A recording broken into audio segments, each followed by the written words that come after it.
Welcome to GV Tech Talks podcast.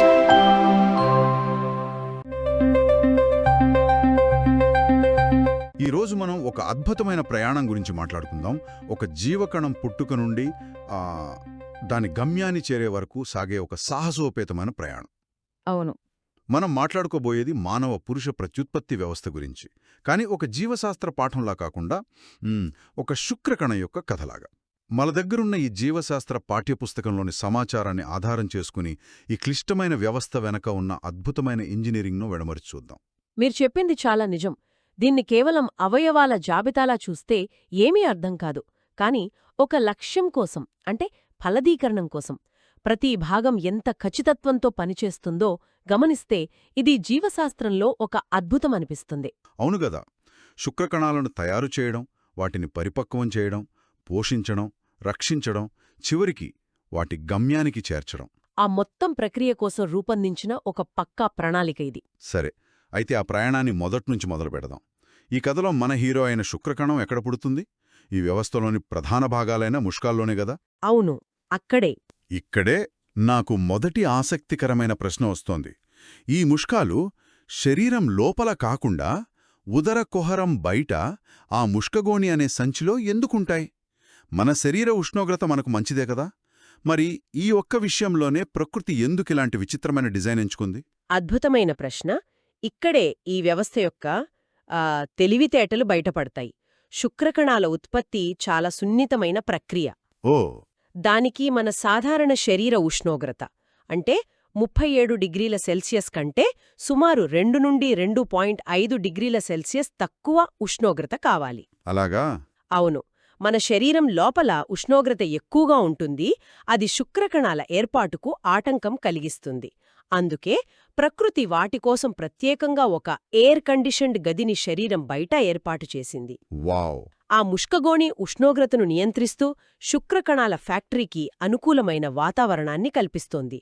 ఇది జీవశాస్త్రంలో ఒక అద్భుతమైన ఇంజనీరింగ్ పరిష్కారం. అంటే మన శరీరమే శుక్రకణాల ఉత్పత్తికి అనుకూలమైన ప్రదేశం కాదన్నమాట. అందుకే ఒక ప్రత్యేకమైన బాహ్య యూనిట్ను ఏర్పాటు చేయాల్సి వచ్చింది. చాలా ఆసక్తికరంగా ఉంది. సరే, ఈ ఫ్యాక్టరీ లోపల ఏం జరుగుతుంది? ఈ పుస్తకంలో శుక్రోత్పాదక నాళికలు అంటే సెమినిఫరస్ ట్యూబ్యూల్స్ అనే పదం ఉంది. అవేనా అసలైన ప్రొడక్షన్ లైన్? ఖచ్చితంగా. ప్రతి ముష్కంలో దాదాపు 250 గదులు అంటే లోబ్యూల్స్ ఉంటాయి. ప్రతి గదిలో ఈ శుక్రోత్పాదక నాళికలు అత్యంత చుట్టుకొనిన గొట్టాల్లా ఉంటాయి. ఓకే. ఇక్కడే క్షయకరణ విభజన అనే ప్రక్రియ ద్వారా ప్రతిరోజూ లక్షలాది శుక్రకణాలు ఉత్పత్తి అవుతాయి. అయితే ముష్కాలకు మరో ముఖ్యమైన పని కూడా ఉంది. అదేంటి? ఇవి శుక్రకణాలను ఉత్పత్తి చేయడమే కాకుండా పురుష లైంగిక లక్షణాలకు కారణమైన టెస్టోస్టిరాన్ అనే హార్మోన్ను కూడా ఉత్పత్తి చేస్తాయి. కాబట్టి ఇవి ఒకే సమయంలో 2 కీలకమైన పనులను నిర్వర్తించే డ్యూయల్ ఫంక్షన్ యూనిట్లు. ఓకే, ఫ్యాక్టరీలో శుక్రకణాలు తయారయ్యాయి. ఇప్పుడవి ప్రయాణానికి సిద్ధంగా ఉన్నాయా? లేక వాటికేమైనా శిక్షణ అవసరమా? ఎందుకంటే వాటి ప్రయాణం చాలా సుదీర్ఘమైనది, ప్రమాదకరమైనది కదా? మీరు చాలా సరైన పాయింట్ లేవనెత్తారు. శుక్రోత్పాదక నాళికలలో ఉత్పత్తి అయిన శుక్రకణాలు అపరిపక్వంగా ఉంటాయి. అంటే వాటికి ఈత కొట్టే సామర్థ్యంగానీ, అండాన్ని ఫలదీకరణం చేసే శక్తిగానీ అప్పుడే ఉండదు.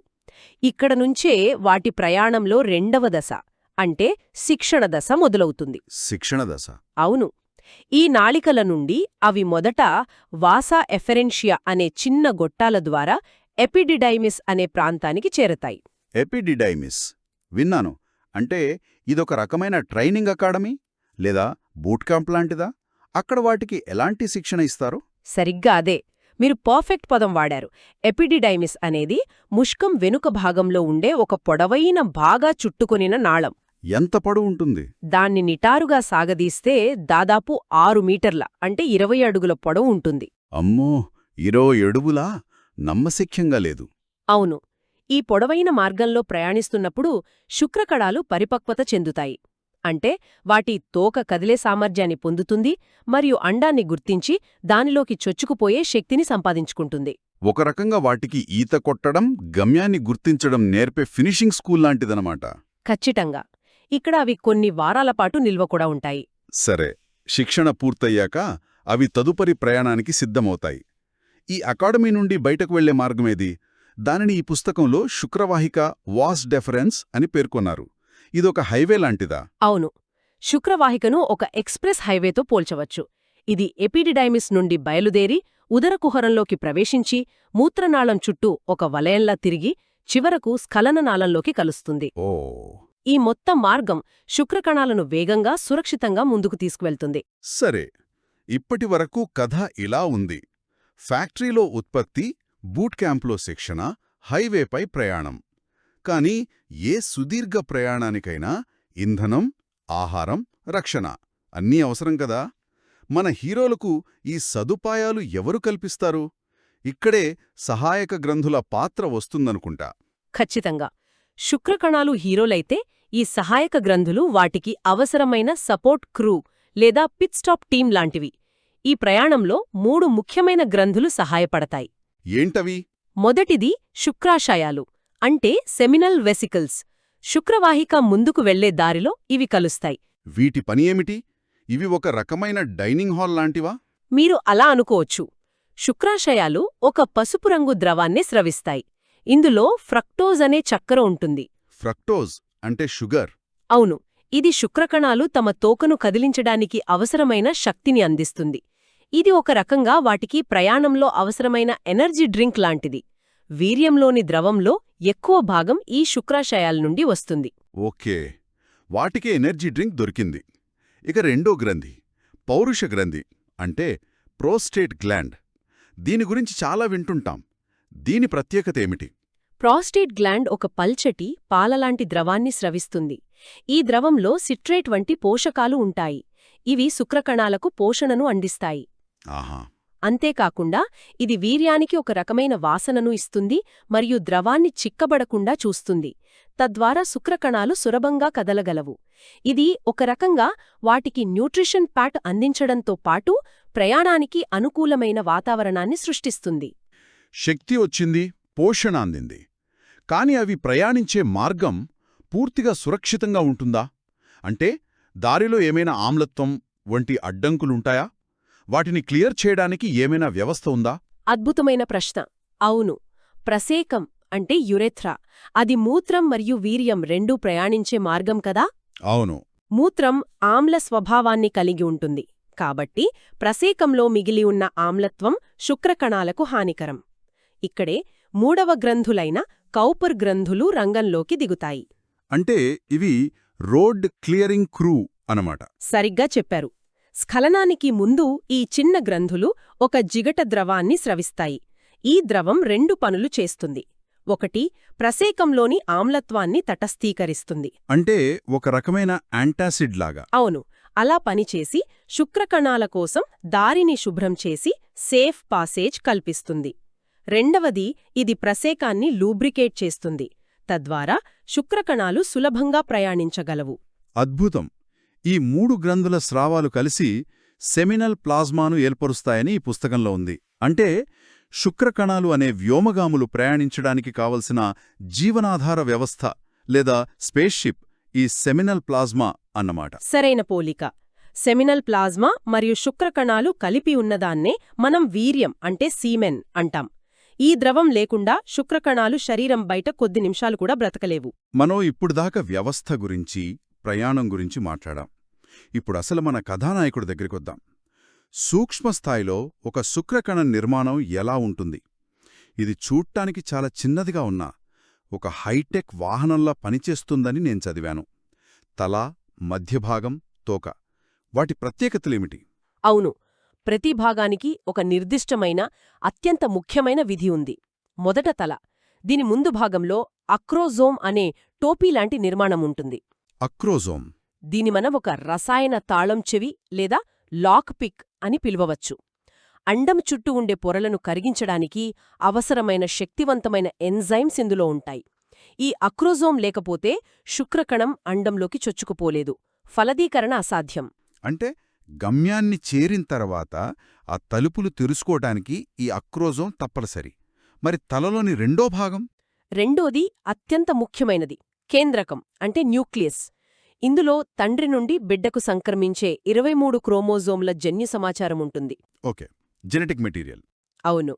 ఫలదీకరణ సమయంలో ఈ కేంద్రకం అండంలోని కేంద్రకంతో కలిసిపోయి ఒక కొత్త జీవికి నాంది పలుకుతుంది. ఇక మధ్యభాగం. దీని గురించి పుస్తకంలో మైటోకాండ్రియా ఉంటుందని రాశారు. మైటోకాండ్రియాను మనం కణశక్తి కేంద్రాలంటాం కదా, అంటే ఇది ఇంజిన్ గది లాంటిదా? ఖచ్చితంగా. మధ్యభాగం మొత్తం మైటోకాండ్రియాతో నిండి ఉంటుంది. ఇది శుక్రకణం యొక్క పవర్ ప్యాక్ లేదా ఇంజిన్ రూమ్. ఓ, తోక కదలడానికి అవసరమైన శక్తి అంతా ఇక్కడే ఉత్పత్తి అవుతుంది. ఈ శక్తి లేకపోతే శుక్రకణం తన సుదీర్ఘ ప్రయాణాన్ని పూర్తి చేయలేదు. అది మధ్యలోనే ఆగిపోతుంది. చివరిగా తోక. ఇది చూడ్డానికి చాలా సింపుల్గా ఉన్నా దీని పని చాలా క్లిష్టమైనది కదా? అవును. తోక అనేది ప్రొపల్షన్ సిస్టమ్. ఇది ఒక పడవ తెడ్డులా పనిచేస్తూ శుక్రకణాన్ని ద్రవంలో ముందుకు నెడుతుంది.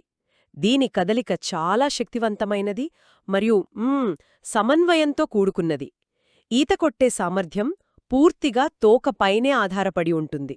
మొత్తానికి మనం చూసిన ఈ ప్రయాణాన్ని ఒక్కసారి సమీక్షిస్తే పురుష ప్రత్యుత్పత్తి వ్యవస్థ అనేది కేవలం అవయవాల సమాహారం కాదు, ఇదొక పర్ఫెక్ట్ సిస్టమ్.